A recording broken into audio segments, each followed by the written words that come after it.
my research has been in acoustics, which is why it's good to speak on the voice today. I've also done quite a lot of work on ignition and combustion and aerodynamics, which is all my background basically. It's come from fluid dynamics. And I'm still working, I told you yesterday, on the Bombardier beetle spray, and the interface, which I'm not speaking on this today, the interface of thermodynamics with information. I speak in a number of places. I was speaking in Italy last weekend. That was very interesting, in the northeast of Italy.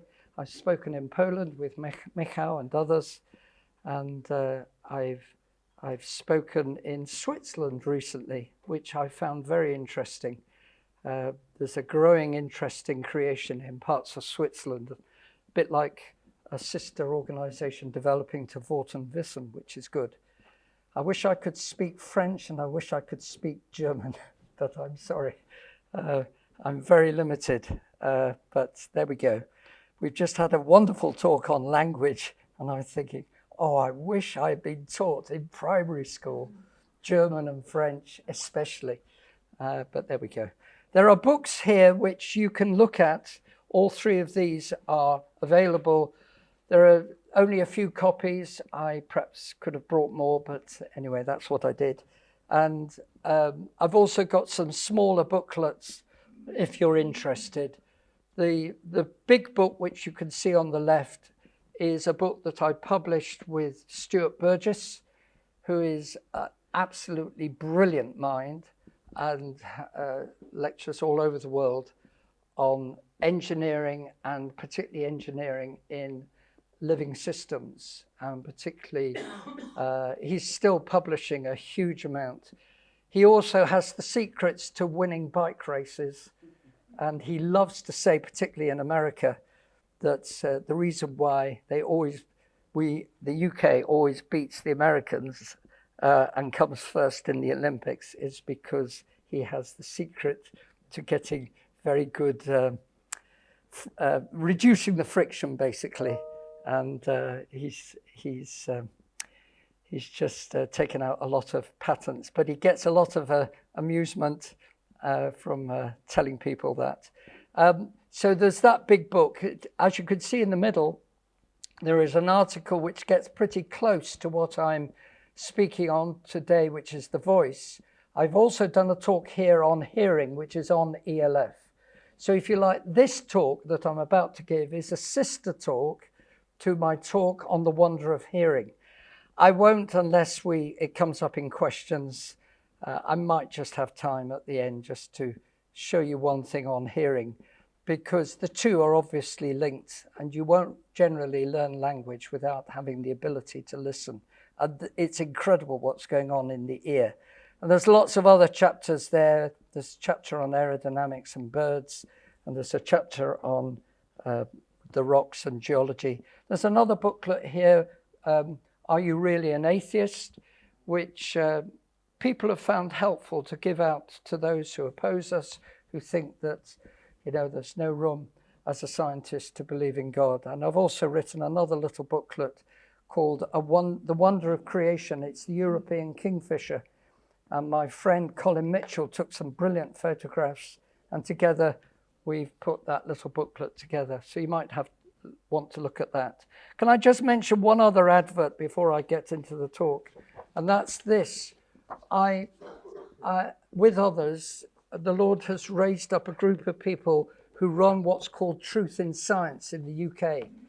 And we have had people from other countries, and there may be some of you who'd like to come for £90 for 2 days in the middle of England. Where is it? Staffordshire.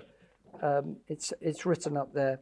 And we seek to encourage people to be prepared, particularly young people, being prepared for going to university where they're going to get really lambasted with evolutionary philosophy, not just in the sciences, but of course, all the other stuff which goes with it from a humanist perspective, LGBT thinking and many other things, woke ideas. And it's August the 29th and August the 30th and it's at Yarnfield Park, not far from Stafford. And we've had some great times last year. We had Peter Williams do the main talks. He's going to be there just for one day this year. And we've got a whole host of other people speaking, and we've had just a great time. We're aiming for about 150 people, so if you'd like to join us, you're welcome. Obviously, you'd have your travel, which would probably be into Manchester, and then come down the motorway to Stafford. It would be about 1.5 hours from Manchester Airport, maybe 2. I've spent a lot of time at the Royal Aircraft Establishment initially, as it was called then, doing aerodynamics, doing research in airflow, acoustics, and combustion. I've also worked a bit in wind turbines as well. So I have some experience of examining the way pressure disturbances, which are not necessarily always acoustic, and they become dangerous when they grow and can actually break an engine in less than a microsecond. So it's very important that you know about instabilities in gas turbines, and not just gas turbines, just ordinary burners like that. So I've spent a lot of my career in acoustics, and in the days when you used to test aircraft in wind tunnels, I did that before in my early career. And these days it's all done by computer fluid dynamics. And more recently, as some of you know, I've worked with the Bombardier beetle, and I'm still doing work on that. So the physiology and acoustics of the human voice. By the way, Richard Dawkins has opposed me, and he once said this. I thought this would amuse you. Maybe Burgess, that's Stuart Burgess that I just referred to earlier, maybe Burgess and McIntosh are right, and all the rest of us, biologists, geologists, archaeologists, historians, chemists, physicists, cosmologists, Peter, and yes, thermodynamicists, I suppose he means me, and respectable theologians, I like that. The vast majority of Nobel Prize winners, fellows of the Royal Society, and the National Academies are wrong, of the world are wrong. Not just slightly wrong, but catastrophically, appallingly, devastatingly wrong. It is possible. If Burgess and McIntosh are right, the scientific establishment has fallen. So at least he understood what's at stake. But of course, he rejects the word of God, and that's really the problem. It's a worldview issue. You could put 1,000 pieces of evidence in front of Dawkins, and he just will not believe it unless God speaks to his heart. Speaking of God speaking, it says in Genesis 1, and God said, which was referred to by Fiona. There she is. All the way through Genesis 1. Isn't it interesting that God communicates with his voice? He literally speaks everything into existence. Now, I could develop this theme a bit more, but it's not going to be, I can't do it here. There isn't enough time. But the words in English, and of course it's translated in from the Hebrew, as pretty accurately, it says, it was so, all the way through Genesis 1. People tried to say it's a long period of time. We may represent different views here, but my conviction, my dear friends, is that that was an immediate response. You might like to talk to me afterwards about that, but I think there's a number of ways by which you can show theologically and exegetically that actually that is the truth, particularly when you compare it with Colossians 1, John chapter 1, and other verses in the New Testament which are referring to creation. The voice of the Lord is referred to in another number of places. In fact, it's all the way through the Old Testament. But just to give you some, at creation, it's also referred to in the Psalms many times, not just here, but Psalm 29 especially speaks about the voice of the Lord. It's the whole psalm is about the voice of the Lord. It goes on to say in Psalm 29 about the sustaining of the creation. The voice of the Lord is powerful. The voice of the Lord is full of majesty. The voice of the Lord breaks the cedars. The voice of the Lord divides the flames of fire. The voice of the Lord shakes the wilderness, and so on and so forth. And at creation again, the top of this slide, Psalm 33 is a very important psalm because it says, by the word of the Lord were the heavens made, and all the host of them by the breath of his mouth. That's referring to day 4 when the stars were made, which we were thinking of yesterday. And of course, as was brought out in the first talk by Fiona, who spoke so well, in John 1, the Lord Jesus himself is referred to as the Word, and all things were made by him. So when God spoke, it wasn't a third of the God, and it's not 3 gods. It's God speaking and elevating the Son. If you compare this with Colossians 1, it is that, as it says in John 1 verse 3, without him was not anything made that was made. It was the delight of God the Father to use the means of his Son to bring everything into existence. God the Holy Spirit was hovering over the face of the waters. God is not 3 persons. God is 3 persons, but we don't worship 3 gods. That's the point I'm seeking to emphasize to you. You need to just be a bit careful. And just another example was Mount Sinai. God spoke audibly the 10 commandments.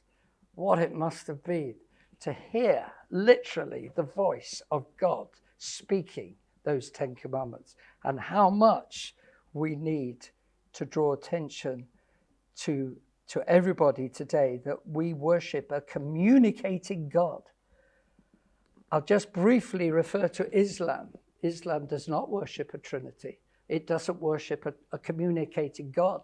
It's a distant idol, and it's not a God who communicates both within the Trinity, which is, of course, we have, but it's not a God who actually is really communicating with us. They don't really have the communication that is evident in the scripture. And it's so clear as you read the whole Bible. So I want to emphasize that God is a communicating God. As we consider the human voice made for communication, we need to stress that our God is a communicating God. So Jesus, when he was baptized, it says that a voice came from heaven, and it was God the Father speaking directly to God the Son. This is my beloved Son in whom I am well pleased. Isn't that wonderful? So even though, of course, God has created us and communicates with us, he is himself a communicating God within the Trinity. I love that point. And so, as was said earlier, I'm just going over the same point that Fiona brought to our attention, that we should be communicating with God with words to him.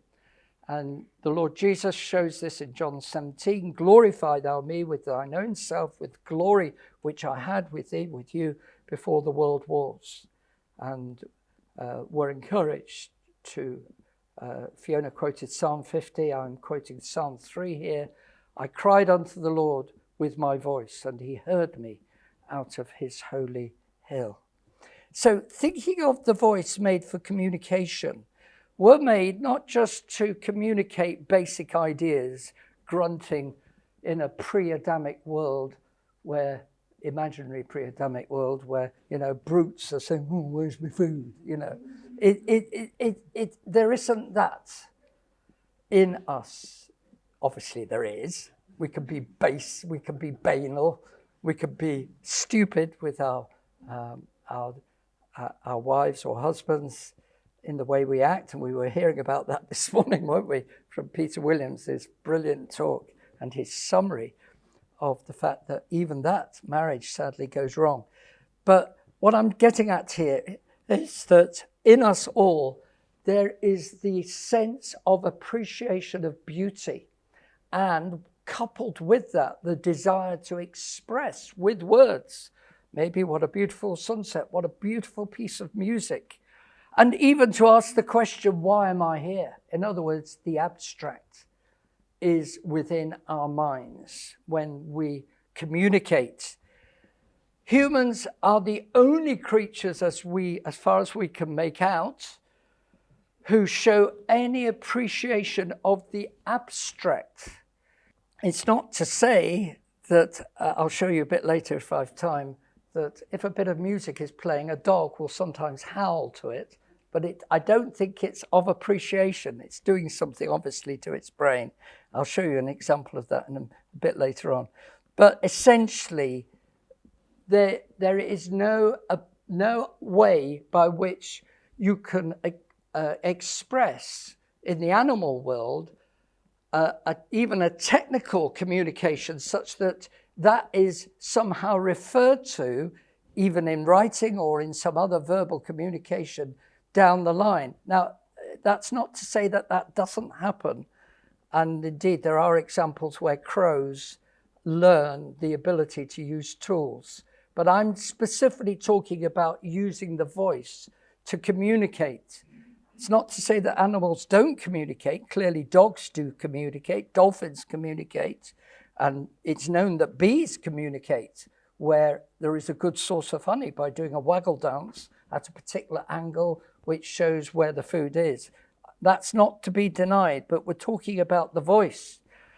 A dog can be trained by reward and punishment to say, to stay when it's told stay. He associates the sound stay in English with a behavior and he performs that behavior. But he doesn't know what you mean when you say, let's stay a bit longer on the beach. Using that word in a different context with a different syntax, as we were hearing earlier, there's no appreciation of what that means. A different grammar and different syntax with it. So, having said that the human voice is made for communication, so let me just play you this, which is the opposition. This is Alice Roberts, who's the professor of the public engagement in science at Birmingham, and she's lecturing in, it's very significant what the BBC did. They deliberately had this well-known humanist lecturing in the very room where Michael Faraday did his brilliant talks to children, right, and was well known in his day for making it very clear that he believed in the Creator, and his lectures are reported on in a number of places, including my own grandfather wrote a book on Michael Faraday, and Michael Faraday was very upfront in saying all these things show us that there is a Creator, and I've got the quote if you want it afterwards. But what's significant is that the BBC deliberately had this humanist lady with young people in front of her doing the Christmas lectures in 2018, and this is what she said. We are all apes. All of you are apes. Every single one of you. If we look in the animal kingdom, our closest living relatives are chimpanzees, bonobos, and gorillas. I'm not going to carry on with that because, frankly, it's awful. But she could have done two things, but she never did them. She could have talked to the children about the feet of apes, which are totally different to humans, which have a unique foot, right? The foot of human beings is nowhere in the animal kingdom. It's only in humans. And if you want to look up Stuart Burgess, his talk on hands and feet, he brilliantly shows that the human foot is unique. It's built for bipedal stability. It's not that apes can't walk on their extra hands, which they have, but of course they are built really for grabbing tree branches, etc., etc. They can manage to walk, but they don't walk like we do. I won't go into that now. But the other thing that she could have examined was the voice, because we are built differently in terms of our voices. And of course, one of the first things we need to examine is the larynx. It's not to say that apes don't have a larynx, they do. And there's a lot of similarities between us and apes or chimps or orangutans and all the simian kind. And in many ways, superficially, there is a resemblance. They have vocal cords, just like we have vocal cords. You can see, it's probably not very clear here, you can see the epiglottis, which I'll refer to in a moment, covering the trachea, which is where the larynx is here. And then you can see the vocal cords within the larynx. And there is a lot of similarities, but I'll show you shortly some important differences. If we push the epiglottis back, which of course covers that when you're eating, and I'll come to people's criticism of this system in a moment, because people do criticize it. I've got a book here, which is written by the opposition, which I'll quote later, but it's written by Abby Hafer, the not so intelligent designer, and she criticizes the way this system works. I'll come to that. But we have vocal cords, so do chimps have vocal cords. And how do the vocal cords work? Well, they're a bit like a stringed instrument. If you stretch it, it will play a different note. And we have an incredible system of muscles which you are not aware of. I'm not aware of now as I'm speaking, but as I'm bringing out sounds, my larynx is stretching back and forth, giving different tones, which are then transmitted through my mouth. I'm not aware of it, but the muscles are going on doing their work. And as was shown earlier, when you have a stroke, sometimes you lose this ability to speak. My own father-in-law had a stroke and he couldn't talk. And you suddenly realize just what a marvel it is to have this system. Now, it's not, though, just the larynx. I'll prove it to you. We can whistle without using our larynx. Let's do it. We'll whistle Amazing Grace together.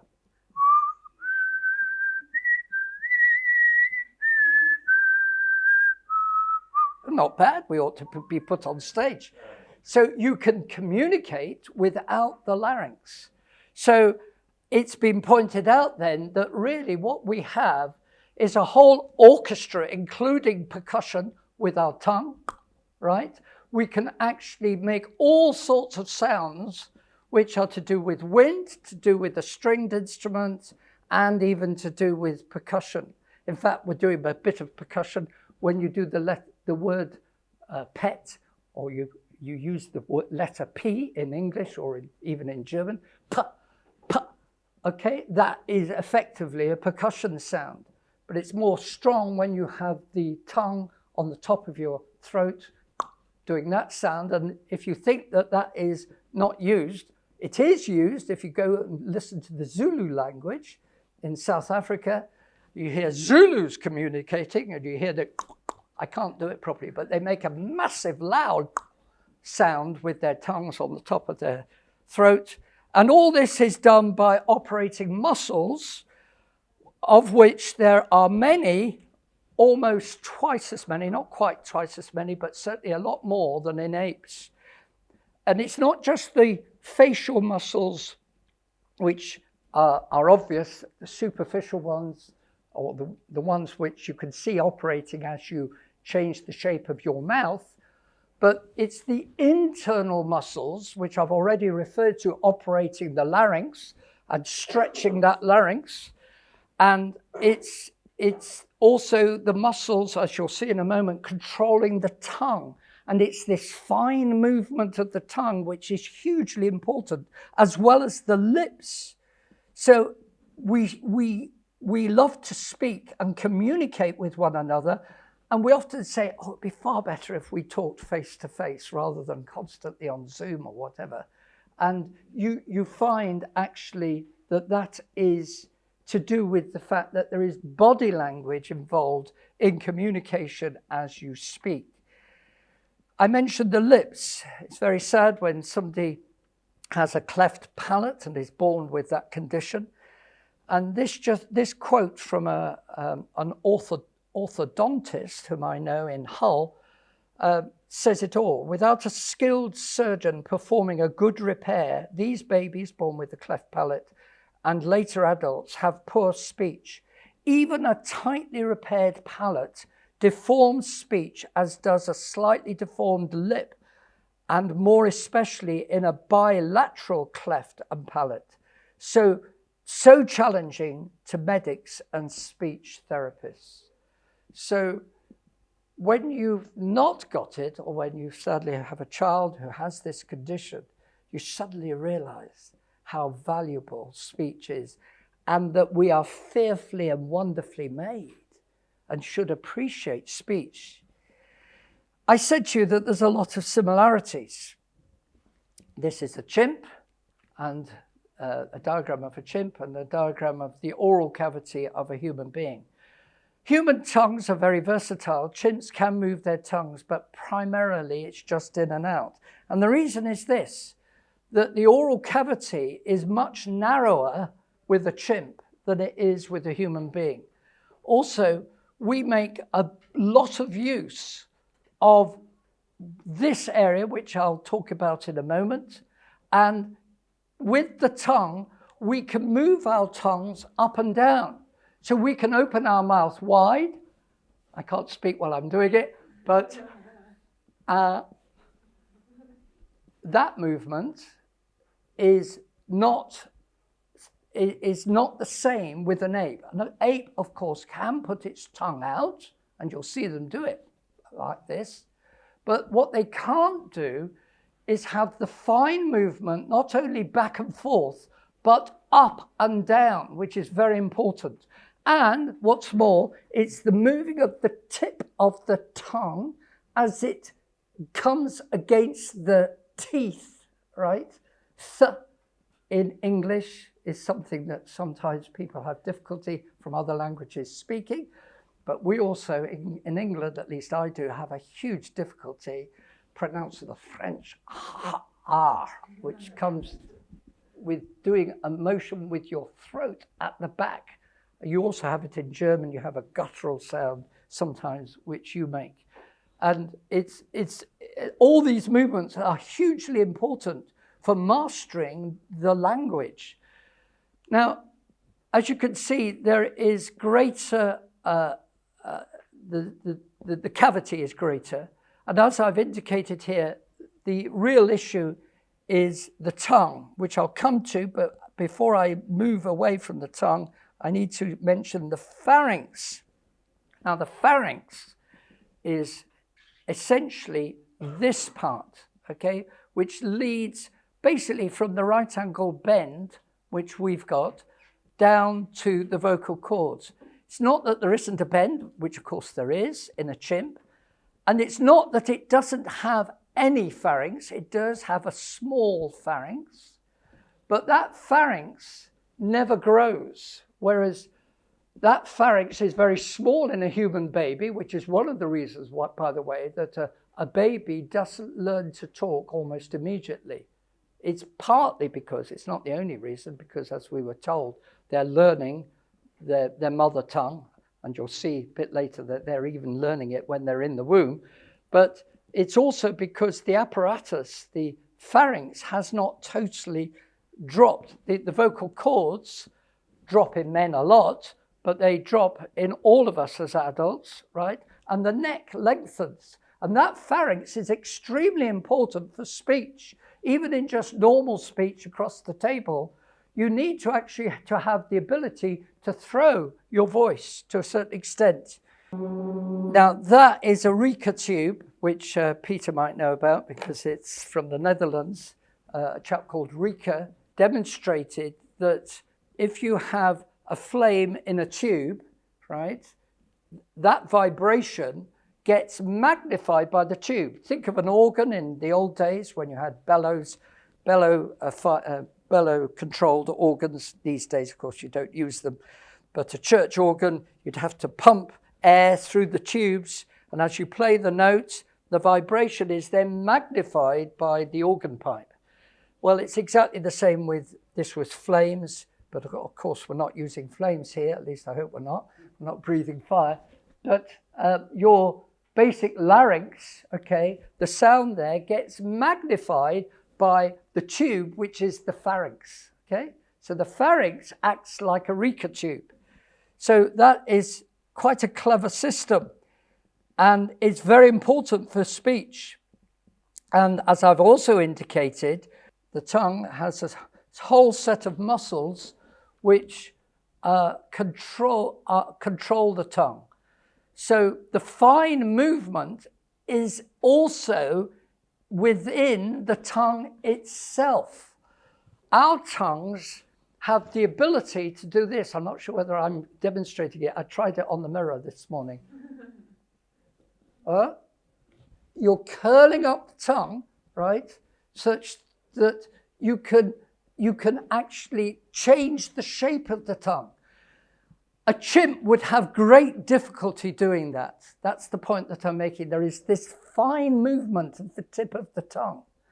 And it's not just at the front, it's at the back of the tongue as well. And it's the operation of the tongue in various ways, which if you want to know more, I recommend this book, Anatomy of the Voice by Theodore Tidman. This is where this picture comes from. And it's very informative. So the tongue is actually a very important part of speaking. Now, just concerning those who oppose us, a lady called Kathleen Masterton said this, and she was quoting Dr. Lieberman, who opposes this view that we are designed. She said, quoting Lieberman, the reason the neck started getting longer, because I've already talked to you about the need for the pharynx, is that the tongue moved down, pulling the larynx lower, requiring more room for it all in the neck. The first time we see human skulls, fossils that have everything in place, is about 50,000 years ago, where the neck is long enough, the mouth is short enough that they could have had a vocal tract like us. Frankly, I don't agree with the dating, of course. That you can probably guess that my position is that you've either got human skulls or else you've got ape skulls, and that's all you actually see in the fossil record. Or else you've got extinct apes like Australopithecus africanus, Lucy, commonly known as, and it's clearly an ape kind. You can see that from the skeleton, even though the feet are not available. So then she carries on. The downside of this, and I've put here Lamarckian as a question mark because she's really arguing sort of for evolution having a point in view, which of course it doesn't. The downside of this was that because you're pulling the larynx all the way down when you eat, all the food has to go past the larynx and miss it and get into the esophagus. That's why people choke to death. Well, that's a very weak argument. Obviously, if you misuse an instrument, you will get problems. And if we misuse our voices, we'll get hoarse, right? That's not the point that she's making. If I stuff my mouth with food and then try to talk, it's hardly surprising I'm going to hit a problem. Because actually we've got a very well-made and designed instrument which can be used not only for talking, and you'll see in a moment can be used for singing, but of course we need to eat. And eating is using initially the same passageway. And then she goes on, so we evolved this crazy airway that allows us to choke to death more efficiently, all to further our ability to make more sounds and speak. That is just very weak reasoning, because you can have brilliant design where you have commonality of passageways used, and there, in fact, is a very efficient use of the muscles in the body. These changes didn't evolve overnight, but it's hard to pinpoint when we moved beyond primitive grunts and started talking. We can see that the human vocal tract shape has allowed us to do that our primate relatives cannot. Frankly, when you look at this system, far from being, something like an ape, of course, it's totally different, as you can see from the differences I've already drawn attention to. When you look at this book, you see that there is a very, very wonderful system of muscle arrangement and control of the mouth. But Abby Hafer takes it a little bit further. This is this humanist, and she's really following in the lines of Dawkins, trying to dismiss anything in terms of design. And she goes one stage further. She's got a chapter on, she says, the not very well designed vocal tract. And she argues in this book that you can choke. And then she goes a bit further and she says, A better designed system would keep the tubes for air and food separate to avoid unnecessary, fatalities, I put a Y. If we were designed, why did the designer do this job so badly? Or is it that the creator likes other animals better? This is very weak reasoning. There are creatures in which the air passages and food passages are entirely separate. That's true. The whale's respiratory system is completely separate from its digestive system. If the creator could do that for whales, I don't know why he couldn't do it for us. That is just so weak. Because, of course, the whale is a mammal, yes, but it's designed for being not in air, but in water. So it's hardly surprising that it's got nostrils on the top of its body, which is a very efficient way for the whale to actually exhale the carbon dioxide that it's been generating within its air passages. So that is such a weak argument. So many of these so-called scientists who argue against us, I'm not saying she isn't a scientist, but she's certainly not arguing properly in a scientific way. A bit more, bit better at arguing is this gentleman, who's a Japanese author, who writes that there is, he believes, a loss of complexity in human vocal anatomy as an adaptation for speech. So the point he's trying to make in this article is that the larynx has actually lost something from apes, right? And that this has led to us being able to speak. He's not talking about the pharynx. He's not talking about the choking problem that you get if you eat. That's not his point. So he says, we conclude that the evolutionary loss of vocal membranes allows human speech to mostly avoid the spontaneous nonlinear phenomena and acoustic chaos common in other primate vocalizations. This loss allows our larynx to produce stable, harmonic, rich phonation. We heard that discussed earlier, ideally highlighting formant changes that convey most phonetic information. Paradoxically, the increased complexity of human spoken language thus followed simplification of our laryngeal anatomy. And what he's referring to is that in chimps, there is a particular part of the larynx which would get in the way if you were actually trying to make words and make the phonations, which I'm going to be discussing in a moment. And he says, taken together, the evolutionary loss of the vocal membrane transformed the predominant source generator from the vocal membranes to the vocal folds in the human lineage. That is much better argued, his case, but there is a weakness because you never find half a formed larynx in the fossil record. Of course, larynxes don't fossilize, you'll say. But you'll only find skulls which are suitable for apes or skulls which are suitable for human beings, including Neanderthals, which I think were just human.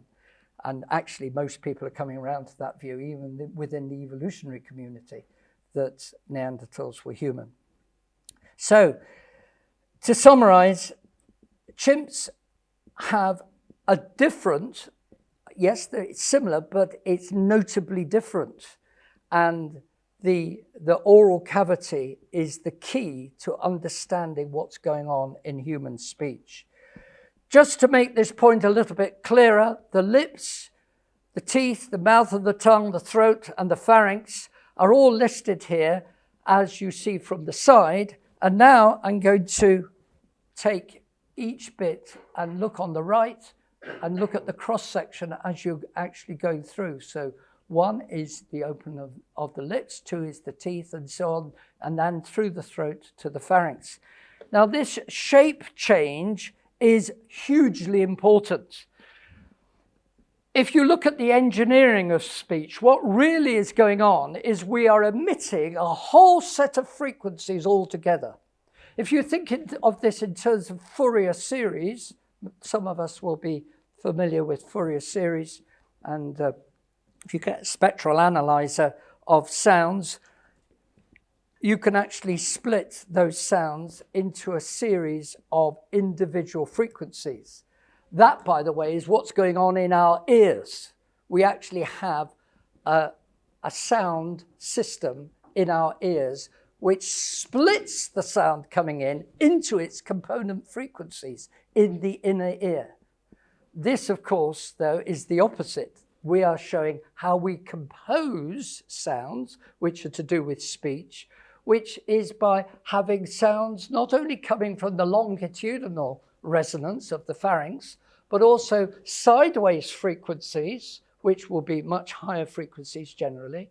And we all do it uniquely, such that if you hear me on the phone, you'll say, oh, that sounds a bit like Andy McIntosh, unless you've got a very bad system where the phone company has decided to cut off very high frequencies and you can't properly hear the voice, which you need. And speech therapists know this.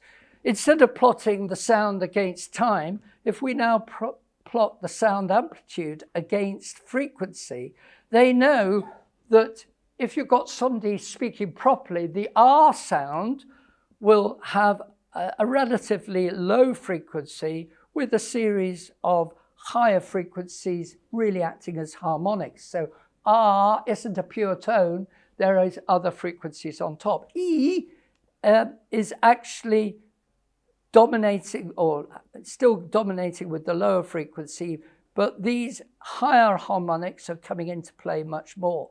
Then the oo sound changes the pattern again.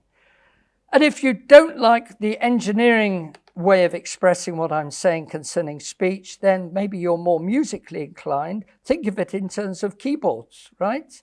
Because basically what's happening is different notes on the range of frequencies like a keyboard are being used, such that my wife, when she says the quick sly fox jumped over the lazy brown dog using all the letters of the English alphabet, sounds like this. The quick sly fox jumped over the lazy brown dog.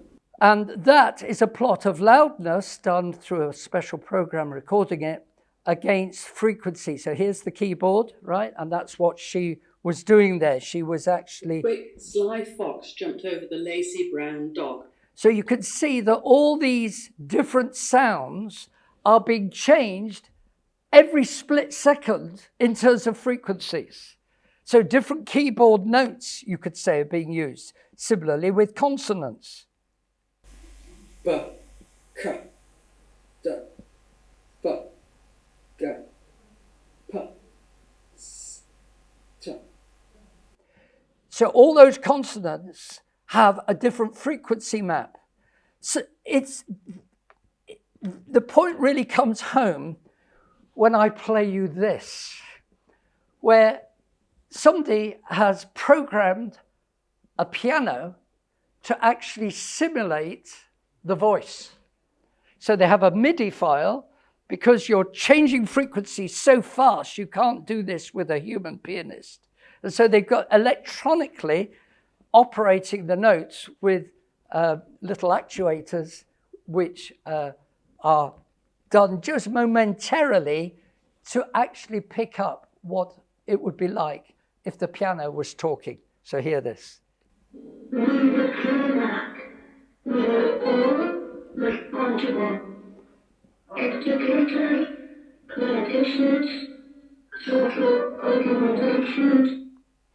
That is remarkable. It was some European document that they were getting it to talk, so it doesn't really matter what it was. But some awful mumbo jumbo, but legal stuff.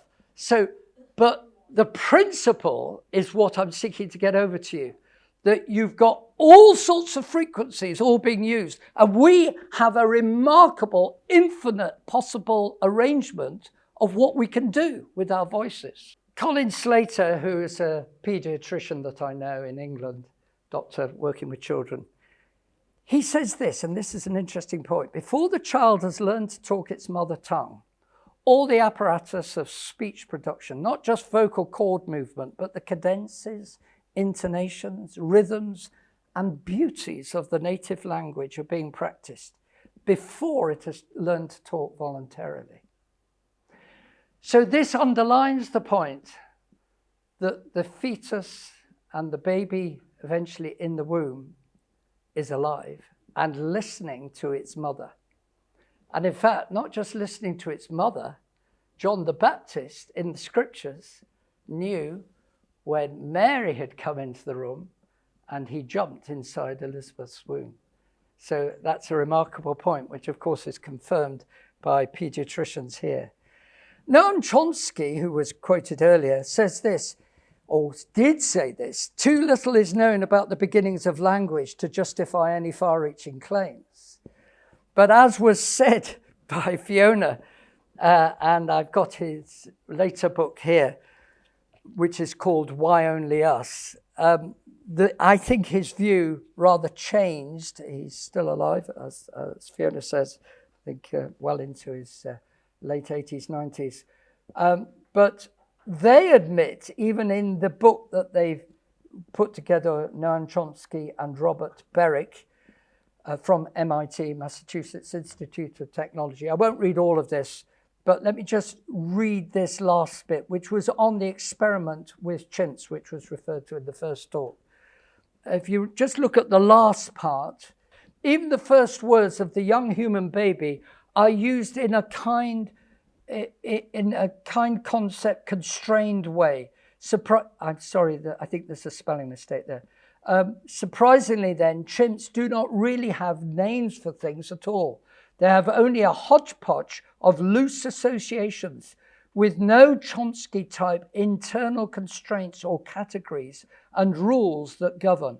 In effect, they do not ever acquire the human word apple. They can't, and he's saying this in the context of different words being used with a slightly different context.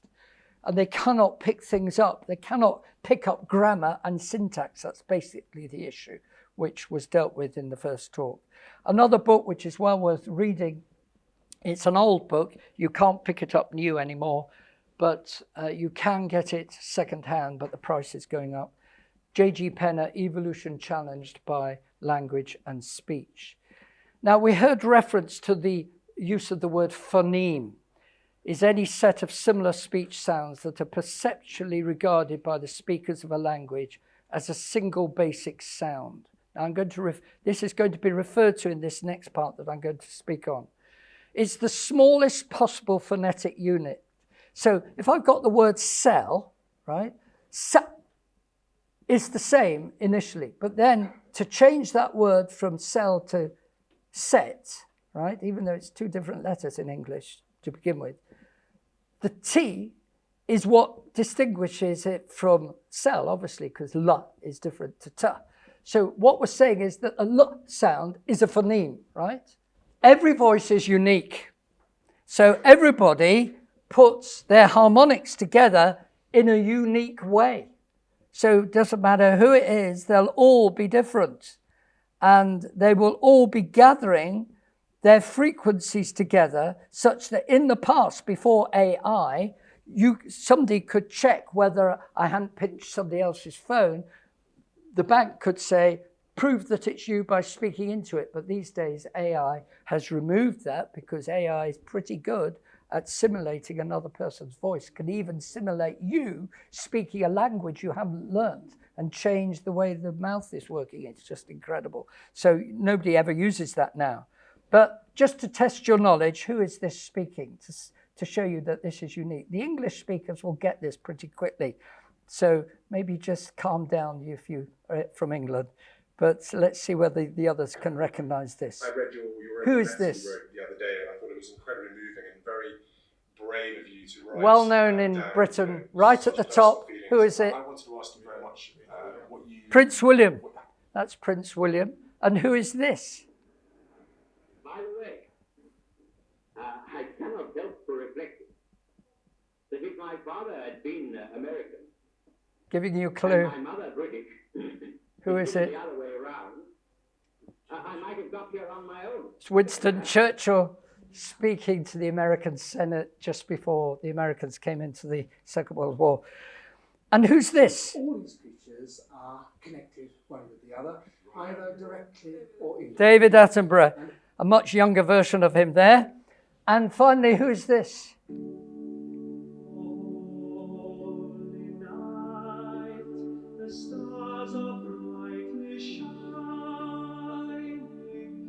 The English Do you know who this is? It's Alan Jones, and a very good singer. And he was singing as a little lad, and then he became a tenor. Just so that you don't feel that I'm just doing England, how about this? Who is this? You live in a defended island of freedom, but your life is part of the main. JFK. Viewers, I saw wherever they may live, to lift your eyes beyond the dangers of today, and therefore, as a free man, I take pride in the word Ich bin ein Berliner. And a few months later, sadly, he was assassinated. Who is this? Any Italians here?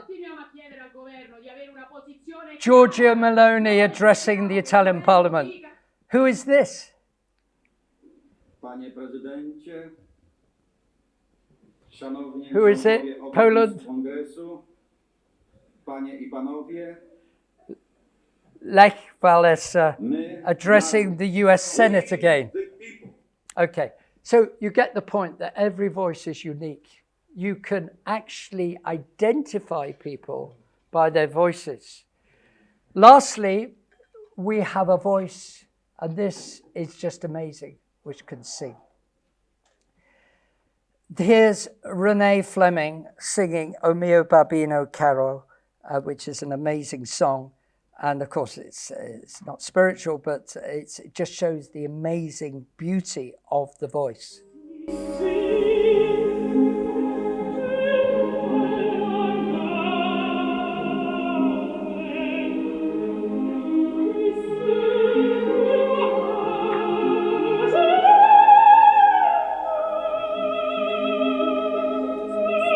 So voices come, of course, sometimes with choirs and with accompaniment from instruments. And if it was true that we had evolved, then why on earth has God given us the ability to sing, right? Are we going to get more supper? Are we going to get more food if we sing well enough? Frankly, the whole argument for the evolution of the human voice falls foul of this point, that we are well over designed for just survival. It could be argued that a man's voice might be more attractive for so the more attractive voice survives. I don't know. I don't think that's going to win, frankly, in evolutionary terms. It's a very weak argument. So we have the ability to use now our larynx to make the basic sound. And where it's unique is not in the fact that we sing notes, because other animals sing notes, as we were told earlier, but we have the ability to combine words with notes. So the note is coming from the larynx, and the words are coming from the mouth, which is making the words on top of the larynx. Well, this is astonishing. So the pharynx is being used to full effect, I might add, as well as the diaphragm. If you're a good singer, you're actually using the whole of the chest cavity to actually throw your voice out, as Renee Fleming was doing there brilliantly. And the pharynx that I've mentioned earlier is split actually into the laryngopharynx, the oropharynx, and the nasopharynx. So you're actually using all those parts. So when Abby Hafer made her rather, what I consider a very foolish argument about choking, she was not taking account of the fact that we are designed to sing. And the singing would be far less powerful if I had nostrils coming out of the top of my head. Because frankly, a lot of the sound would be, you wouldn't get the same effect as you do getting everything coming out of the mouth. So what she said there, of course, I reject, as you gathered.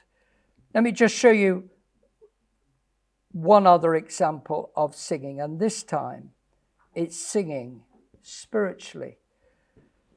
We all went through COVID, or at least most of us here, I should think, remember those days, and it was difficult. People were locked up in their rooms, and you could barely see your own family if you were spread out over the country. We had that problem. I'm sure you had that problem. And people couldn't form choirs. So what some people cleverly did was they put in the bass bit from somebody else, the bass bit from someone, tenor from another, soprano, and some electronic whiz kid put them all together. But some people did it all themselves. And this is an example. Wonderful grace of Jesus, greater than all my sin. How shall my tongue describe it? Where shall its praise begin? Taking away my burden, setting my spirit free. For the wonderful grace of Jesus reaches me. Wonderful, the matchless grace of Jesus, deeper than the mighty rolling sea, harder than the depths like a song. I'm going to have to leave it there, but I'm going to end with one last point. The world is waiting for one especially unique voice, and that is the voice of the Lord Jesus himself.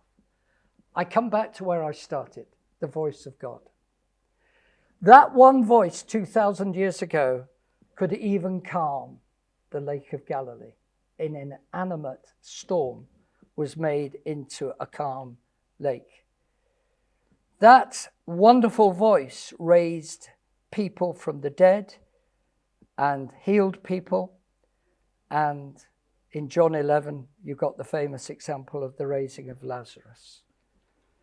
That voice was also heard singing a hymn in Gethsemane as before he went to the cross.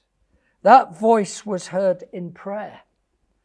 "O my Father, if it be possible, let this cup pass from me. Yet nevertheless not as I will, but as you will." That voice then uttered the famous words on the cross, where he said, "Why have you forsaken me?" He didn't get an answer then, but there was an answer given because the curtain of the temple was torn from the top to the bottom.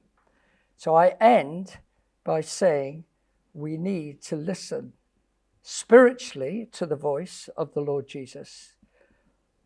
And of course, he speaks through his word, as we've been reminded of earlier, and I've sought to emphasize that. And there is coming a day when that voice will literally be heard when he returns. At the last trump, the trumpet will sound, but in John 5, it says, in John 5, 27, 28, 29, it says, "Marvel not at this, for the hour is coming in the which all that are in the graves shall hear his voice." The whole of creation, including, I might even suggest, the whole of the universe, is waiting for the return of Christ. Because the Lord Jesus says that he will tear down the universe, much like it says in Hebrews 1, quoting Psalm 102, much like he will fold up a garment. And that's going to happen, and it won't take millions of years.